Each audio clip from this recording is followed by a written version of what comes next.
कि जिसके भी अंदर होता है ना उसका सारा जीवन बर्बाद कर देता है। इसलिए कभी किसी से ईर्ष्या नहीं करनी चाहिए। बड़े भाव से श्रवण करो। इसी विषय पे आपको मैं भगवान की पावन पवित्र कथा श्रवण करवाता हूं। अत्रि मुनि ने और माता अनसुईया ने ओमकार का जप किया कि ओमकार बिंदु संयुक्तम नित्यं ध्यायन्ति योगिनः कामदं मोक्षदं चैव ओंकाराय नमो नमः। अत्रि मुनि ने और माता अनसुईया ने ओमकार का जप किया। ओमकार में तीनों देवताओं का वास होता है। ओमकार, ओम के अंदर तीनों देवता बसते हैं, ब्रह्मा विष्णु महेश।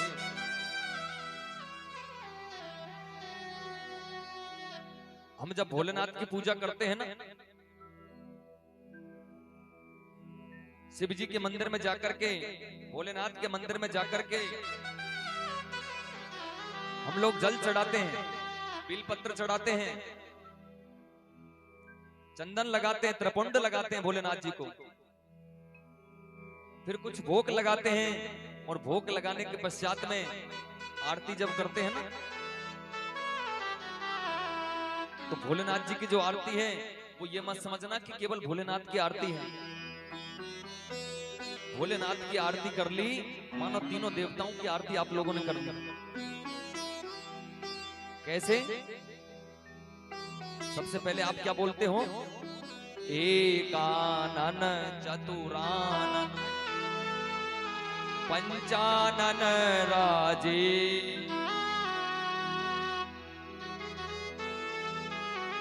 एकानन,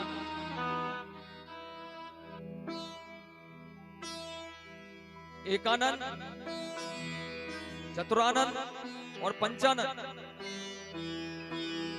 एकानन विष्णु जी, चतुरानन ब्रह्मा जी और पंचानन भोलेनाथ। फिर अगली लाइन में क्या बोलते हैं? दो भुज चार चतुर्भुज 10 भुज ते सोए।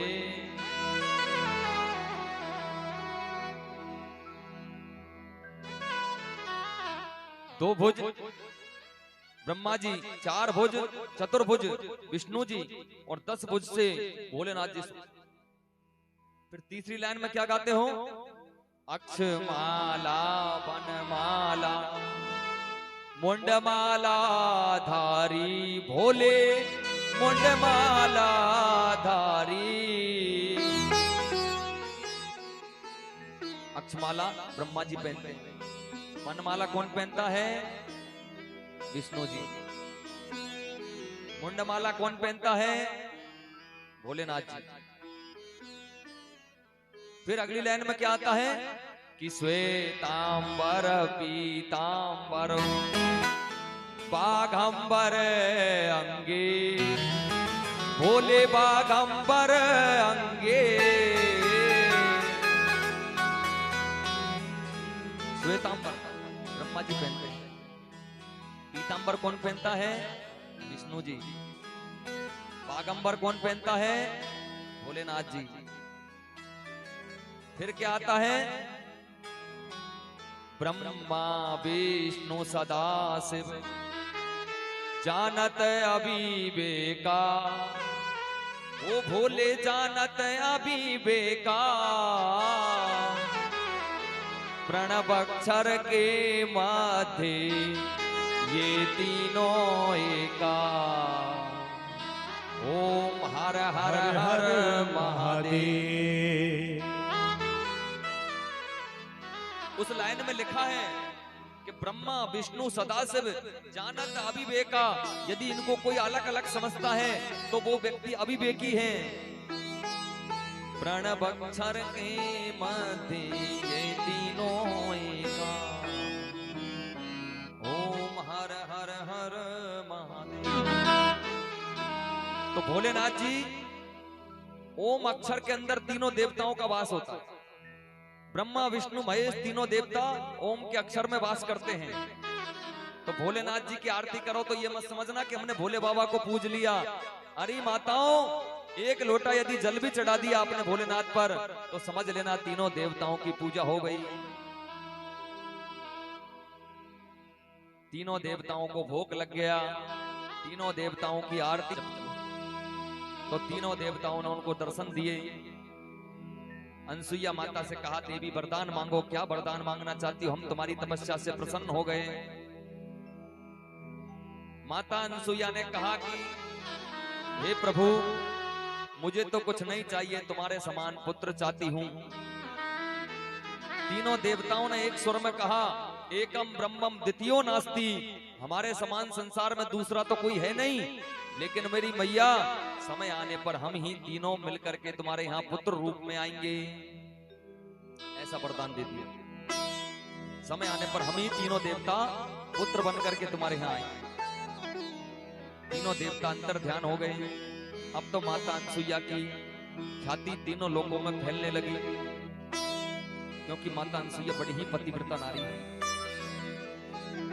हमेशा अपने पति की सेवा करती। और शास्त्रों में ऐसा लिखा हुआ है, नारी धर्म नहीं पतिव्रत दूजा। स्त्रियों के लिए तो सबसे बड़ी पूजा क्या है, उनके पति की सेवा करना। और जिन माताओं के पति नहीं रहे, बूढ़ी माताएं हैं, उनके लिए माला लेकर के तुम मीरा बन जाना,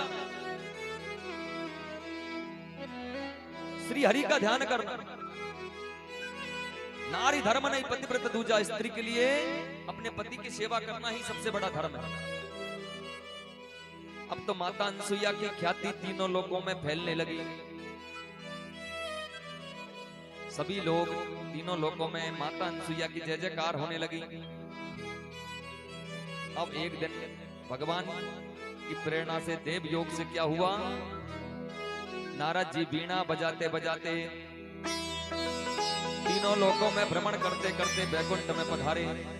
नारायण नारायण। माते प्रणाम।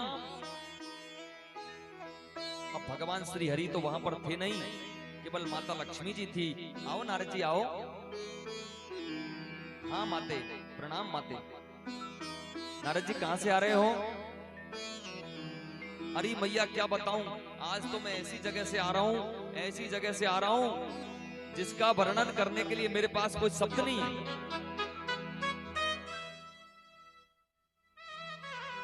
जिसका वर्णन करने के लिए मेरे पास कोई शब्द नहीं है।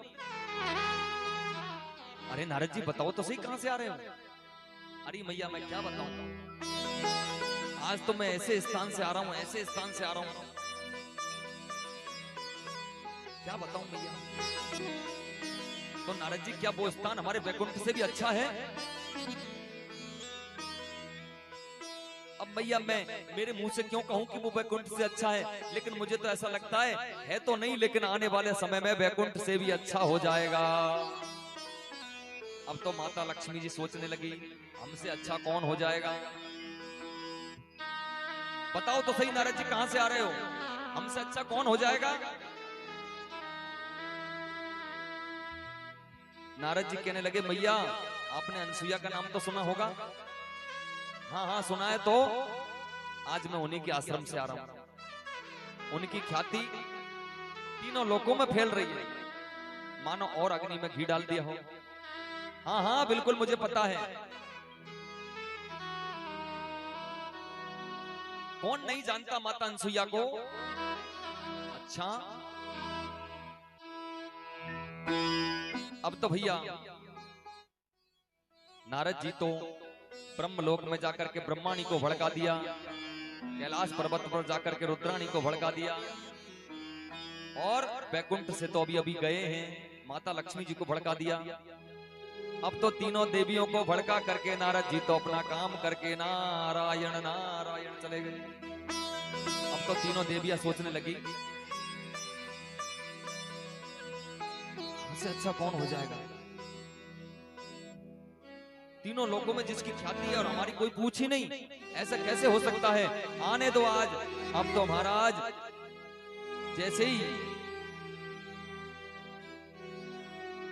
जैसे पुरुष योग विधि रचा विचारी, संयोग विधि रचा विचारी, तुम सम पुरुष नामो सम नारी, तुम सब पुरुष नामो सम नारी, यह संयोग विधि रचा विचारी, संयोग विधि रचा विचारी, तुम सम पुरुष नमो सम नारी, यह संयोग विधि रचा विचारी। भगवान ने देखा, अच्छा भगवान कहां झांकते हैं? भगवान कहां झांकते हैं? सीधे हृदय में देखते हैं। आप लोग मंदिर में जाते हो ना, कोई खीर लेके जाता है, कोई हलवा बना करके ले जाता है, कोई फूल माला ले जाता है, कोई मिठाई का पैकेट ले जाता है, और कोई तरह तरह के पकवान बना करके ले जाता है। ध्यान देना सज्जनों, वो परमात्मा ये थोड़ी ना देखता हाथ में क्या लेकर के आ रहा है, फूल माला है या मिठाई का पैकेट है या खीर है या हलवा है। अरे वो परमात्मा तो सीधा हृदय में झांक करके देखता है, ये हृदय रूपी पात्र में क्या लेकर के आ रहा है। और ए बेटा, अलग अलग हो जाओ, तुम अलग अलग बैठो, चलो। हृदय रूपी पात्र में देखता है। शूर्पणखा के हृदय में झांक करके देखा भगवान श्री राम ने, अच्छा बूढ़ी राक्षसी है, मन में कपट भरा हुआ है, मन में छल भरा हुआ है, मन में राग द्वेष भरे हुए हैं, और मुझे छलने आई है और मेरे से क्या कह रही है, तुम सम पुरुष नमो सम नारी, यह संयोग विधि रचा विचारी, कि तुम्हारे समान तो कोई पुरुष नहीं है, मेरे समान सुंदर कोई स्त्री नहीं है, और परमात्मा ने विधाता ने कैसा संयोग बनाया है, इसलिए आप मेरे से विवाह कर लो।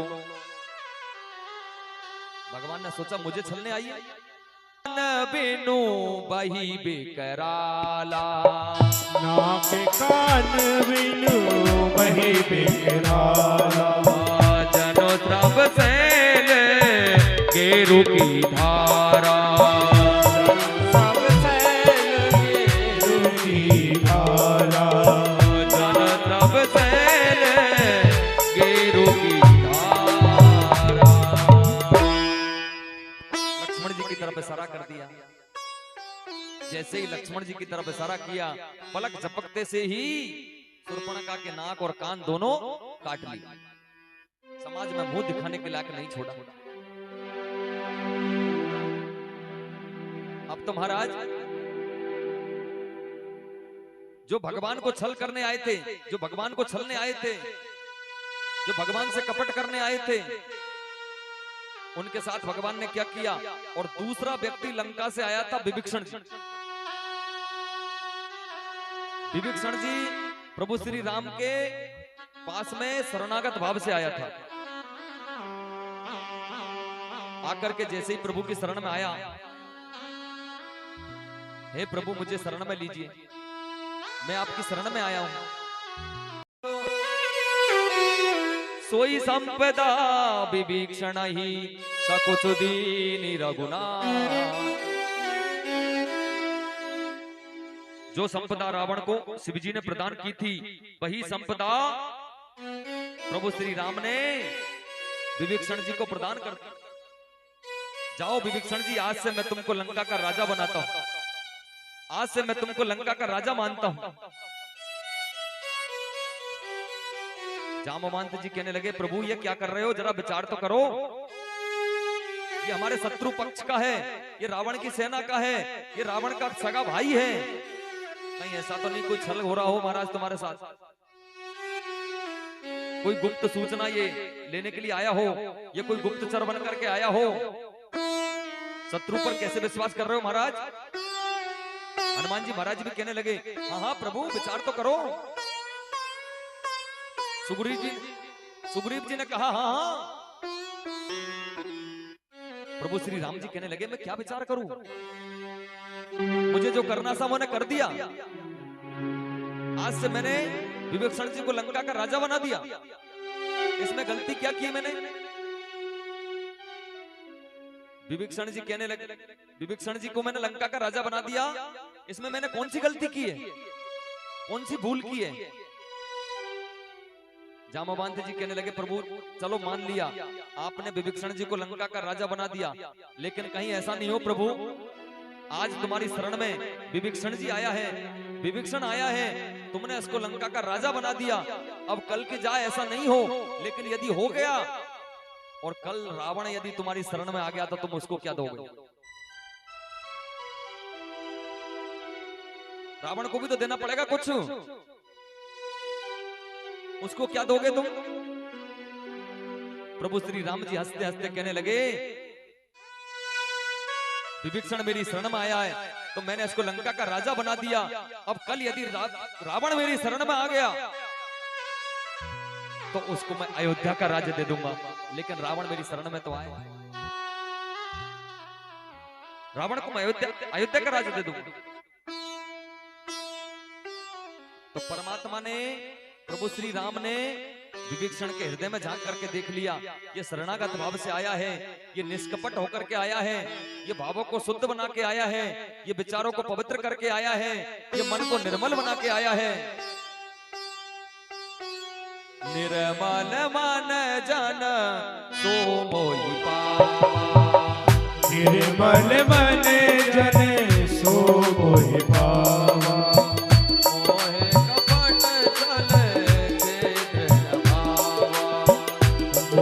कपट छले छेद न भावा, निर्मल मन जन सो मोहि पावा, निर्मल मन जन सो मोहि पावा, मोहि कपट छल छेद न भावा, मोहि कपट छले छेद न भावा।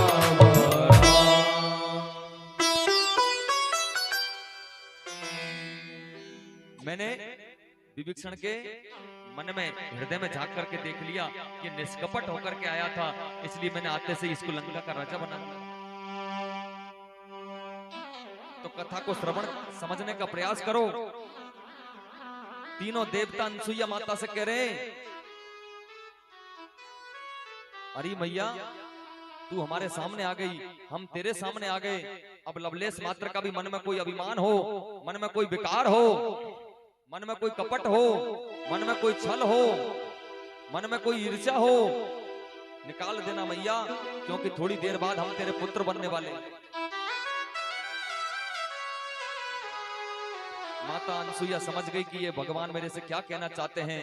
उसी समय कमंडल लेकर के आई, कमंडल में से जल लिया, जल लेकर के अपने पति देवता के चरणों का स्मरण किया, स्मरण करके जैसे ही जल का प्रोक्षण किया, तीनों देवता 6-6 माह के बालक बन गए।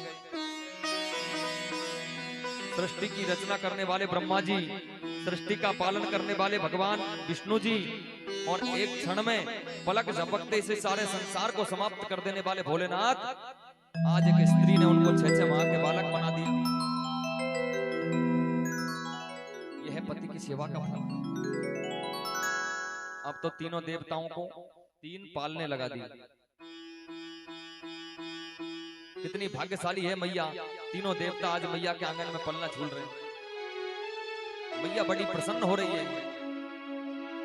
और स्नान करवाती है, सुंदर वस्त्र पहनाती है और चंदन लगा करके पालने में ये मैया झूला दे रही है, उनको झुला रही है। कितना सुंदर भाव है, कितनी सुंदर कथा है। माता अनसुईया अर झूल रहे तीनों देव बन करके लालना, झूल रहे तीनों देव बन करके लालना, वो झूल रहे तीनों सभी गाइए बन करके लालना। माता अनसुईया ने डाल दियो पालना, अरे झूल रहे तीनों देव बन करके लालना, वो झूल रहे तीनों जय देव हो। बन करके लालना। आजी झूल रहे तीनों देव बन करके लालना, वो झूल माताओं का भजन है, सभी गाइए ताली बजा के, सभी ताली बजाइए। अरे कुछ नहीं है तो समझ में आवे तो ताली बजा लो, वैसे बजा लो, बेमन के बजा लो, तभी आपको लाभ होगा। अरे झूल रहे तीनों देव बन करके लाल, वो झूल रहे तीनों देव बन करके लाल। दोनों हाथ ऊपर ताली श्री राधे।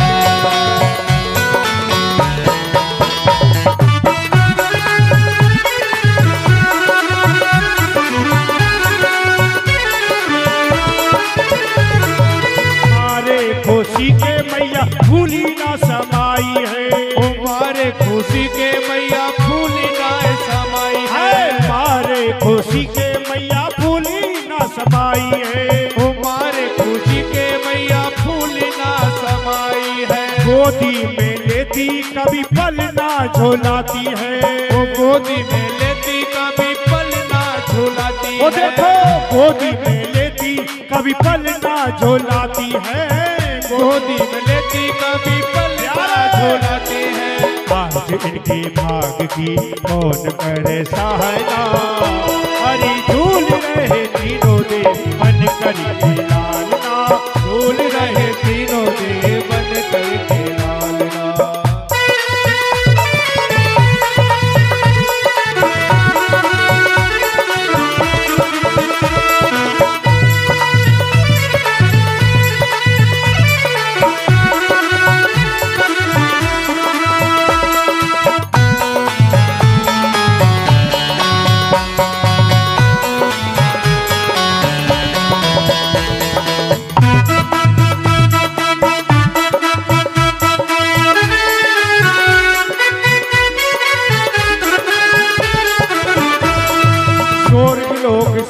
मृत्यु लोक में सिधारे हैं, स्वर्ग लोक छोड़ मृत्यु लोक में सिधारे हैं।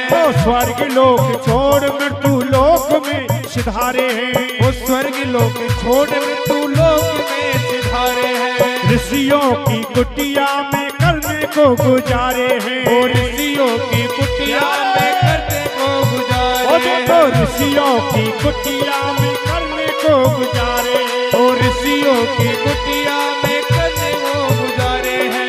तन मन नाच रहा रात माँ, अरे झूल रहे तीनों देव बन करके लालना, वो झूल रहे तीनों देव बन करके लालना। अरे माता अनसुईया ने डाल दियो पालना, अरे झूल रहे तीनों देव बन करके लालना, वो झूल रहे तीनों देव बन करके लालना। अरे झूल रहे तीनों देव बन करके लालना, वो झूल रहे तीनों देव बन करके हो झूल रहे तीनों देव बन करके लालना, वो झूल रहे तीनों देव बन करके लालना। आजी झूल रहे तीनों देव बन करके लालना, वो झूल रहे तीनों देव बन करके बन लालना। करके लालना। बोलिए वृंदावन बिहारी लाल की जय हो। जय जय श्री राधे।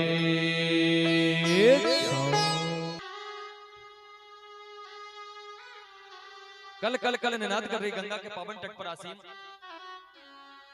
सुखदेव मुनि वर्णन कर रहे हैं राजन, तीनों देवताओं को यह मैया पालने में झुला रही है। और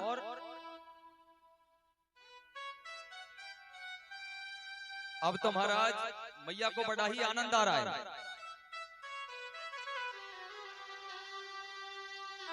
और मैया मनी मन प्रसन्न हो रही है, क्योंकि तीनों देवता सृष्टि का पालन, सृष्टि को जन्म देने वाले ब्रह्मा जी, सृष्टि का पालन करने वाले भगवान विष्णु जी, और एक क्षण में संहार कर देने वाले भोलेनाथ, तीनों आज उसके आंगन में खेल रहे हैं।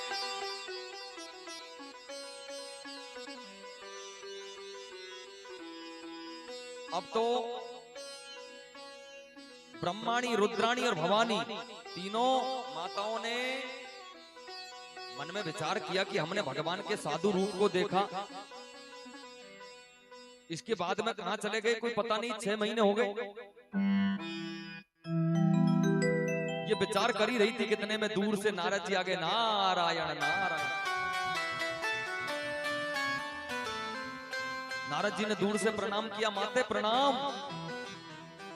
लक्ष्मी जी ने कहा अरे नारद जी जरा पास में आओ तो। नारद जी कहने लगे मैया आजकल हमारा कुछ ऐसा अनुष्ठान चल रहा है कि स्त्रियों से दूर से ही बात करते हैं, वहीं से पूछ लो क्या बात है।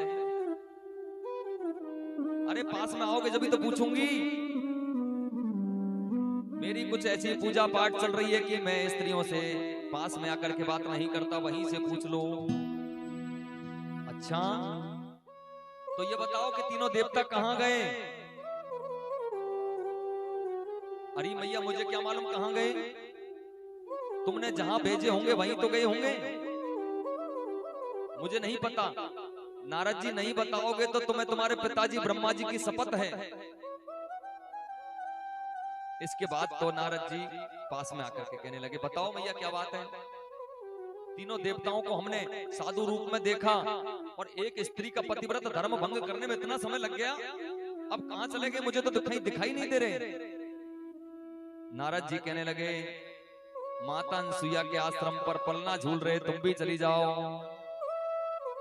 तीनों देवियों को भेज दिया। अब तीनों देवियां चली, ब्रह्माणी, रुद्राणी और भवानी। लक्ष्मी जी, सरस्वती जी और माता पार्वती जी तीनों देवियां चली। आश्रम पर जाकर के खड़ी हो गई और कहने लगी मैया क्या हम अंदर आ जाएं, हम भीतर आ जाएं क्या? हाँ हाँ देवी क्यों नहीं आओ, तुम्हारा ही तो घर है, तुम्हारा ही तो घर है, आ जाओ। अब तो तीनों देवियां अंदर आ गई। अंदर आकर के वो चारों तरफ झांकने लगी। तीनों देवता कहां हैं? इतने में अत्रि मुनि आ गए। अत्रि मुनि ने आकर के देखा और माता अनसुईया से पूछा देवी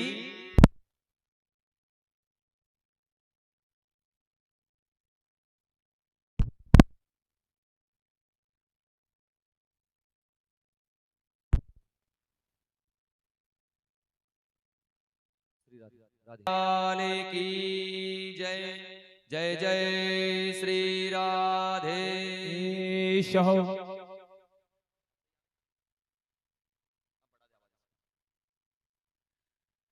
सुखदेव मुनि वर्णन करने लगे।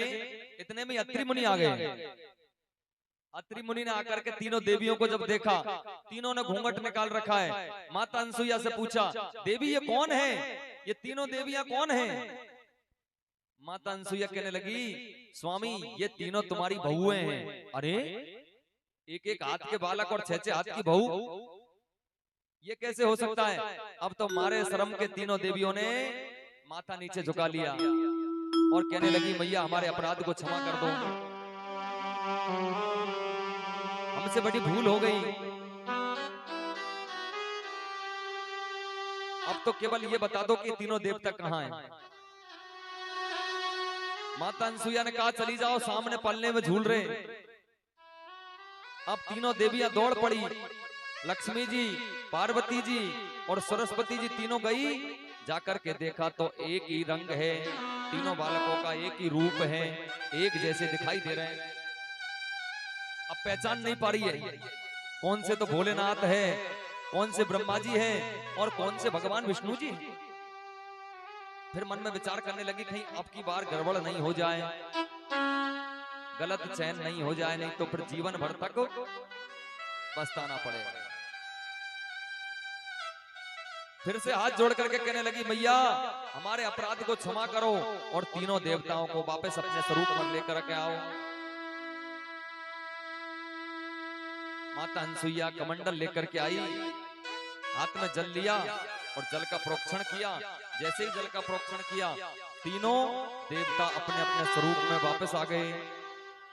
अब तो तीनों देवताओं और देवियों ने मिलकर के अत्रि मुनि और अनसुईया को दर्शन दिए और वरदान देकर के तुम इसी प्रकार से भगवान का भजन करते रहो, अंत में तुम्हें वैकुंठ की प्राप्ति होगी। ऐसा करके तीनों देवता अपने अपने लोक को पधार गए। बोलिए वृंदावन बिहारी लाल जय हो। जय जय श्री राधेश। अब तो भैया तीर्थ यात्रा करने वो गया पड़ोसी, केदारनाथ गया, बद्रीनाथ गया, गंगोत्री, यमुनोत्री, हरिद्वार सब जगह पर गया, लेकिन उसका कहीं पर भी मन नहीं लगे। वो तो बस यही सोच रहा है कि कब घर जाऊं और कब सेठ को आधा पापड़ दूं। अब तो महाराज मंदिरों के जो पुजारी जी हैं वो उसको बार बार समझा रहे, भैया यहाँ की गंगा जी की ये महिमा है, यमुना की ये महिमा है, बद्रीनाथ की ये महिमा है, लेकिन उसको तो कुछ सुनाई नहीं दे रहा किसकी महिमा क्या है। उसको तो एक ही महिमा सुनाई दे रही है कि सेठ जी को आधा पापड़ कब जा करके दूं।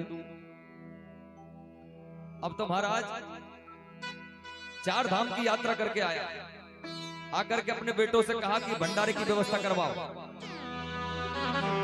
हलवाई को निमंत्रण दे दिया। अब तो सभी लोग पूरे गांव में निमंत्रण लगवा दिया, सभी लोग भोजन करने के लिए आने लगे, मिठाइयां बनने लगी, कोई पूड़ी परोस रहा है, कोई पत्तल परोस रहा है, कोई सब्जी परोस रहा है, कोई पानी परोस रहा है। पड़ोसी ने सोचा कि पड़ोसी ने पहले से ही पापड़ का पात्र उठा लिया, मैं पापड़ ही परोसूंगा। अब सबको एक एक पापड़ देता जा रहा था, और जैसे ही सेठ जी आए और आधा तोड़ करके सेठ जी को आधा पापड़ दे दिया। अब सेठ जी को ये सारी घटना के बारे में कोई पता नहीं, सेठ जी को कोई पता नहीं कि क्या बात हो गई। वो तो बड़ी मस्ती में भोजन कर रहे थे। सेठ जी ने कुछ नहीं कहा, आधा पापड़ दे दिया तो कोई बात नहीं, उन्होंने कुछ नहीं कहा। तो पड़ोसी दूर जाकर के खड़ा हो गया और सेठ जी की तरफ देख रहा है कि सेठ जी मेरे से कुछ कहे, और जैसे ही मेरे से ये कुछ कहे तुरंत जवाब दूंगा। लेकिन सेठ जी कुछ कहे तो सही, लेकिन बेचारे सेठ जी ने कुछ नहीं कहा, तुरंत भोजन करने लगे। थोड़ी देर के बाद में उसने सोचा कि सेठ जी तो बोले ही नहीं, इसका मतलब अब क्या करें। दोबारा से जबरदस्ती सबको एक एक पापड़ देता जा रहा था, कोई मना करे तो भी और हाँ भरे तब भी। सबको एक एक पापड़, और सेठ जी का नंबर जैसे ही आया तो आधा पापड़ तोड़ करके और सेठ जी को फिर से आधा पापड़ दे दिया। फिर भी सेठ जी ने कुछ नहीं कहा। तो पड़ोसी ने सेठ जी से पूछ लिया, भैया तुमको गुस्सा नहीं आया, तुमको क्रोध नहीं आया? बोले भैया किस बात का? बोले मैंने तुमको आधा पापड़ दिया इस बात का। तो सेठ जी कहने लगे भैया इसमें बुरा मानने वाली कौन सी बातें हैं? कोई बात नहीं, मैंने तो देखा ही नहीं भैया तुमने आधा पापड़ दिया कि पूरा पापड़ दिया। मुझे इस बात की कोई जानकारी नहीं थी कि तुमने मुझे आधा पापड़ दिया कि पूरा दिया। मैं तो भोजन करने में मस्त था भैया, मुझे क्या पता। वो पड़ोसी कहने लगा सेठ जी तुमको बुरा नहीं लगा? बोले भैया मेरे को बिल्कुल भी बुरा नहीं लगा। अरे सेठ जी तुमको तो बुरा नहीं लगा, लेकिन मैं तो तीर्थ यात्रा करने ही इसलिए गया था कि तुमको आधा पापड़ दूं। मेरे पैसे ही 1-2 लाख रुपए लगवा दिए तुमने। तो छोटी छोटी बातों का जो बुरा मानते हैं उनके साथ में ऐसा ही होता है, जरा सी बात का बुरा मान जाते हैं। किसी ने चाय का नहीं पूछा तो उसी बात का बुरा मान जाते हैं। अरे चाय का भी नाम नहीं लिया। शादी विवाह होते ना फूफा जी, उनको मनाना बड़ा मुश्किल है, कोई ना कोई कमी रही जाती है, कितना भी ध्यान रखो। कई बार तो शादियां छोड़ करके चले जाते हैं। इसलिए सभी फूफाजियों से निवेदन है हाथ जोड़ करके कि छोटी छोटी बातों का बुरा मत मानो भैया। और कोई सा भी काम हो, कहीं पर भी बैठे हो, कोई कुछ भी कहे, बिल्कुल भी बुरा मत मानो। तो प्रजापति दक्ष ने बुरा मान गया, मेरा सम्मान नहीं हुआ, मेरा अपमान हो गया।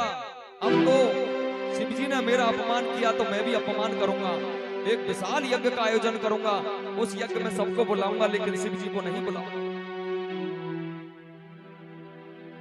अब तो महाराज यज्ञशाला बनने लगी,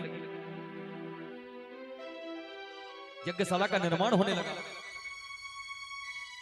अब आप सोच लीजिए, यज्ञशाला जब बनती है ना, हम लोग तो लकड़ी की बल्लियां लगाते हैं, लेकिन प्रजापति दक्ष ने यज्ञशाला में जो बल्लियां लगी थी वो भी सोने की थी। यज्ञ में काम आने वाले सुरबा सुचि जितने भी हवन के पात्र हैं, सारे पात्र सोने के बनवाए। सभी देवताओं को निमंत्रण दिया। अब तो सभी देवता दूर दूर से आने लगे, सभी ऋषि मुनि आने लगे। सबको निमंत्रण दिया, लेकिन भगवान शिव को निमंत्रण नहीं दिया। अब तो सभी देवता कैलाश पर्वत से जाने लगे। तो माता सती सोचने लगी कि ये सब कहां जा रहे हैं। एक विमान थोड़ा नीचे जा रहा था, उससे पूछ लिया, भैया तुम कहां जा रहे हो सभी लोग। अरे भैया तुम्हें नहीं पता, तुम्हारे पिताजी बहुत बड़े यज्ञ का आयोजन कर रहे हैं, हम सब उसी में जा रहे हैं, तुम नहीं आ रही। बस बस भैया तुम चलो, मैं अभी आती हूं, तुम पहुंचो, मैं अभी आती हूं। अब जैसे ही सती ने सोचा तो नेत्रों से अश्रुधारा बहने लगी। ऐसा कैसे हो सकता है कि मेरे पिताजी यज्ञ करें, सबको बुलाएं, सबको निमंत्रण दें, लेकिन मुझे कोई निमंत्रण नहीं। ऐसा कैसे हो सकता है। लेकिन कहीं ऐसा तो नहीं हो गया। कभी कभी डाक लेट हो जाती है। आजकल तो फोन चल गए, मैसेज चल गए। पहले के लोग क्या करते थे, डाक से पत्र आते थे, डाकिया पत्र लेकर के आता था। और कभी कभी ऐसा हो जाता था, डाक लेट हो जाती थी, शादी विवाह होने के बाद में वो कार्ड शादी का आकर के पहुंचता था, विवाह का निमंत्रण विवाह के पश्चात आकर के पहुंचता था। हो सकता है डाक लेट हो गई हो, किसी से बोला हो, भूल गया हो। दौड़ करके अपने पति देवता के पास में गई, जाकर के कहने लगी, स्वामी ये नहीं कहा मेरे पिताजी यज्ञ करवा रहे हैं। क्या कहने लगी, तुम्हारे ससुर साहब एक बहुत बड़े यज्ञ का आयोजन करवा रहे हैं, हमको वहां पर चलना चाहिए। भोलेनाथ जी ने कहा, देखो देवी, तुमको जाना है तो चली जा, मैं उस यज्ञ में नहीं जाऊंगा। क्यों? क्योंकि बिना बुलाए कहीं पर भी नहीं जाना चाहिए। मेरे पास में कोई निमंत्रण नहीं आया, इसलिए मैं उस यज्ञ में नहीं जाऊंगा। माता सती के नेत्रों से अश्रुधारा बहने लगी, कहने लगी, स्वामी हो सकता है निमंत्रण में देरी हो गई हो। ऐसा नहीं हो सकता कि मेरे पिताजी अपनी बेटी को निमंत्रण नहीं दे। स्वामी हमें वहां पर चलना चाहिए। नहीं देवी, मैंने कहा ना, मैं उस यज्ञ में नहीं जाऊंगा। कि आवत से हर से नहीं, नैना नहीं सने, तुलसी बहान जाइयो, चाहे कंचन बरस में, चाहे सोने की बरसात हो रही हो, ऐसे स्थान पर कभी नहीं जाना चाहिए जहां कोई मान सम्मान नहीं हो, जहां कोई पूछ नहीं हो। ऐसे स्थान पर कभी नहीं जाना चाहिए, चाहे सोने की बरसात हो रही हो।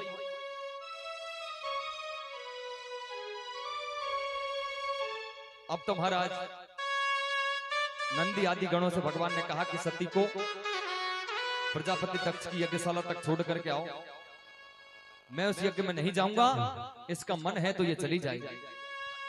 शिव बोले, सती तुम जाओ मती, बाबुल की नगरिया रे। शिव बोले, सती तुम जाओ मती,